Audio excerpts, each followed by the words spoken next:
بسم اللہ الرحمن الرحیم۔ السلام علیکم، میں ہوں لیلۃ القدر اور آپ دیکھ رہے ہیں JNN نیوز۔ بڑھتے ہیں خبروں کی جانب۔ خانپور میں ظاہر پیر کے قریب مسافر بس کو آگ لگ گئی، 4 مسافر زخمی، دیگر مسافروں نے بھاگ کر اپنی جانیں بچائی۔ مزید تفصیلات جانتے ہیں شکیل افریدی سے۔ خانپور ظاہر پیر انٹر چینج کے قریب C-1 روڈ پر مسافر بس کو آگ لگ گئی۔ حادثے کے نتیجے میں 4 مسافر زخمی ہو گئے، دیگر مسافروں نے بھاگ کر اپنی جانیں بچائی۔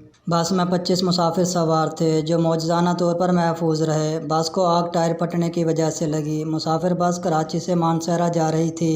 مسافر بس مکمل طور پر جل گئی۔ حادثے کی اطلاع پر ریسکیو ٹیمیں موقع پر پہنچ گئی اور آگ پر قابو پا لیا، جبکہ حادثے میں زخمی مسافروں کو تحصیل ہیڈ کوارٹر ہسپتال خانپور منتقل کر دیا گیا۔ کیمرہ ٹیم کے ساتھ محمد شکیل افریدی، JNN نیوز، خانپور۔ بہت شکریہ شکیل افریدی تفصیلات سے آگاہ کرنے کے لیے۔ مزید خبروں کے لیے دیکھتے رہیے JNN news. You watching JNN News Network. For more news, subscribe Our channel press the bell icon and don't forget the comments. Thank you.